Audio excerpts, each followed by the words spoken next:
और चैनल। देखिए पहले वीडियो में हम लोग दूरी एवं एसआई मात्रक को कवर किए थे। तो आज हम इस वीडियो में सदिश एवं अदिश राशि को पढ़ेंगे। यदि हमारा पहला वीडियो नहीं देखा है तो उस वीडियो को देखकर आप देख सकते हैं। तो चलिए आज हम बात करते हैं सदिश एवं अदिश राशि है क्या। देखिए सदिश राशि यानी वेक्टर क्वांटिटी।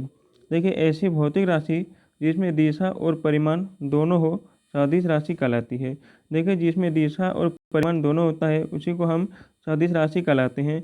देखिए ये साधारण बीजगणित के नियमों का पालन करती है। देखिए जो सदिश राशि है यह बीजगणित के नियमों का पालन करती है। देखिए सदिश राशि कौन कौन सी है, तो यह विस्थापन, वेग, त्वरण, विद्युतीय क्षेत्र, संवेग, आवेग, चुंबकीय क्षेत्र, ये हमारे क्या है, ये है सदिश राशि। अब हम बात करते हैं कि अदिश राशि यानी स्केलर क्वांटिटी। देखिए ऐसी भौतिक राशि जिसमें केवल परिमाण होता है और दिशा नहीं, उसी को हम क्या कहते हैं, अदिश राशि। देखिए यह साधारण बीजगणित के नियमों का पालन नहीं करती है।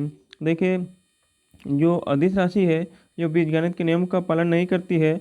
अदिश राशि के उदाहरण है द्रव्यमान, कार्य, ऊर्जा, शक्ति, क्षेत्रफल, घनत्व, चाल, दाब, आयतन, दूरी, समय, विभव, ताप, धारा। ये हमारा क्या है, ये अदिश राशि के उदाहरण है।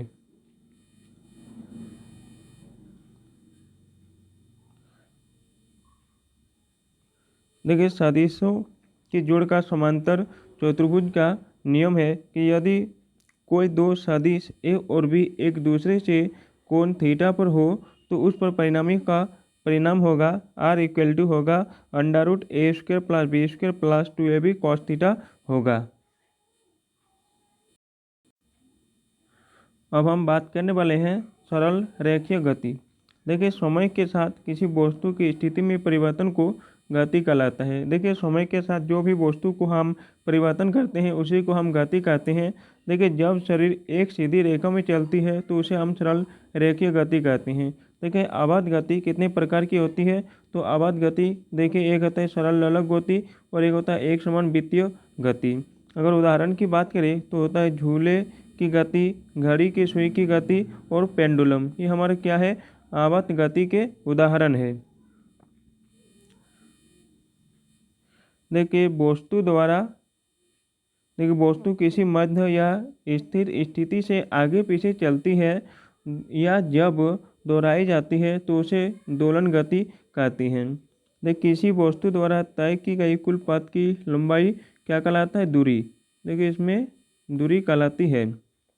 किसी वस्तु द्वारा तय की गई सबसे छोटी पथ की लंबाई क्या है, विस्थापन कहते हैं। गति की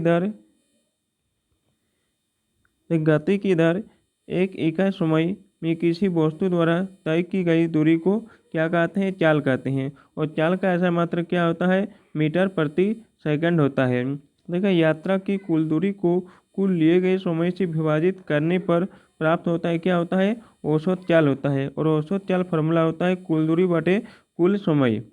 देखिए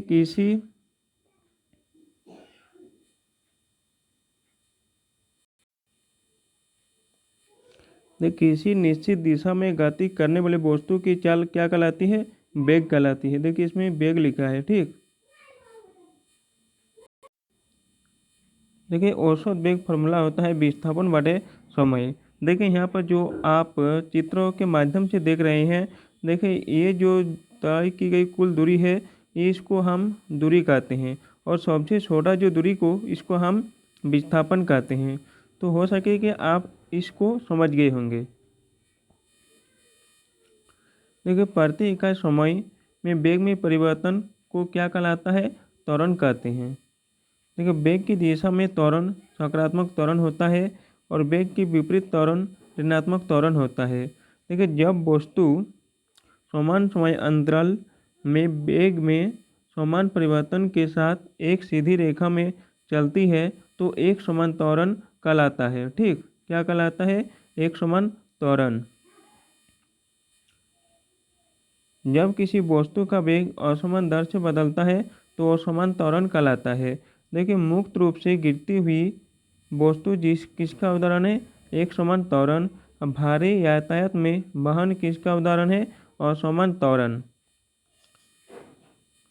देखो वेग और समय के बीच ग्राफ खींचने पर तब इसका ढलान किसको दर्शाता है, तो औसत त्वरण को।